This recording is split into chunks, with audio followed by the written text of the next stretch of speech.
Hey guys, and welcome back. I got a real quick video for you this time. We're going to talk about how to keep those hips moving through impact. I know a lot of people struggle as they make their downswing. The hips end up stalling out. You stand up out of the shot, you end up flipping at the ball. It's a very common problem for people. And what's happening here is if I'm setting up to this ball and making a full swing, as I start to come down, a lot of times what happens is you've been told to bump your hips toward the target. And what happens is your hip gets out in front of your lead ankle.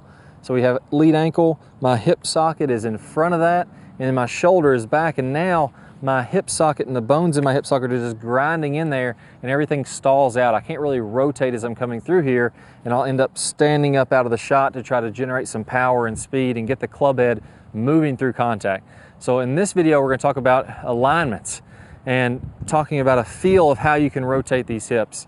So just like we talked about in a lot of our videos, the compression line is really, really important. So as I'm coming into contact, this is what we teach in the Top Speed Golf system, is as we're coming into contact, I want that lead ankle, lead hip, and lead shoulder in a straight line if we're looking from face on. And when I'm in this alignment, I'm no longer grinding my hip socket, the bones in my hip socket together, and I can freely rotate my hips back and through without any pain or discomfort at all. I could even go more than 45 degrees open. If I wanted to, I could go all the way up to 60 or 70 degrees open. We don't want to do that. We want to have about 45 open like we talk about in our system, and that's going to allow us to get room to clear through that shot. So the good idea, the good picture that I want you to have in your head once you get these good alignments and you check that on camera is I want you to feel like there's someone on each side of your body. There's one person back here and one person over here, and there's a rope tied to your hips. So the person back here has the rope that's tied on this side of your hip, and if he pulls on that, that's going to open this hip going back that way.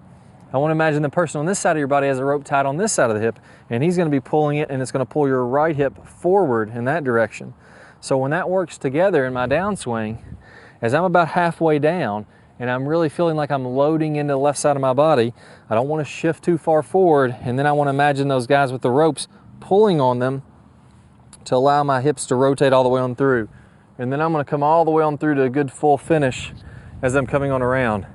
Now, one thing that's going to help you to keep those hips moving and to get that good full finish is we don't actually want to keep our head down after contact. So after I hit the ball, I don't want to have my head down like this all the way on through contact.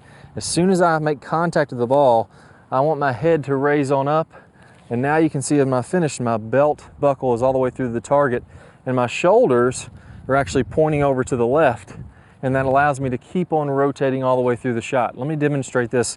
The incorrect way would look something like this, and you can see that's all arms. I'm stopping my follow through, my hips are stopping. The correct way, I'm turning all the way on around, and my head is coming up, my shoulders are rotating on through, and you can see how much freer that gives the appearance of my hips swinging through there. So those two visualizations, turning those ropes in opposite directions and letting your head come up high, going to free up your swing a lot, make you a lot more comfortable over the ball, and they're really going to free up those hips. Let's go ahead and try that out in this swing. There we go, hit that one nice and solid, head nice and high in the follow through. Hit that thing hard, that went a long way. So good luck to you guys, work on those keys. I'll see y'all soon.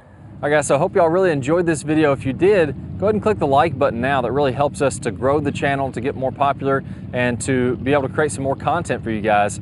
Also, click the subscribe button. That way you'll be notified when we have our latest, greatest videos. We're gonna be focusing a lot on getting more distance in the future, so you don't wanna miss out on those videos. As a bonus for you guys today, I'm gonna go over the #1 lag mistake in a video that's coming up here in a second. I'm gonna play a preview of that video. Go ahead and click the link that pops up in the screen or down below in the description. You'll be able to get instant access to that video so you can start picking up some more distance right now. Plus, you're gonna get 5 bonus videos on top of that. So good luck to you guys. I'll see y'all in the lag video.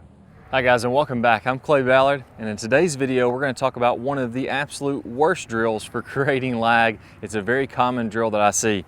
And in this drill, what we're gonna do is we're gonna set the wrist very early to create an angle of lag, and then we're gonna try to hold this throughout the swing. It's one of the worst things that you can do to build lag. I'm gonna talk about the science behind why this is the case, and I'm also gonna give you a great drill to help you improve your lag, all in this video. Let's go ahead and get started. If I do it this way versus holding that position, exact same thing. happens when we're building lag in the golf swing. So what we want to do is throughout the swing, I want to have a very low and wide takeaway. So I'm not going to set my wrist early at all. If you look at a lot of the top players, you look at Adam Scott, very wide takeaway, not very much wrist set at all. You look at Rory McIlroy, you look at Tiger Woods, all these players are using a wide takeaway and not getting very much wrist set, so that later in the swing, as we start down, we can increase this wrist set, and we're really only going to max out this angle of lag for a split second in the downswing. Okay, so a 3-step drill here. Now, as we get started with this, I want to remind you that the fulcrum in this golf club for getting a massive amount of lag is right at the end of the golf club. This is where I want my hinge point to be. I want to use the full length of this club to build lag and then release lag.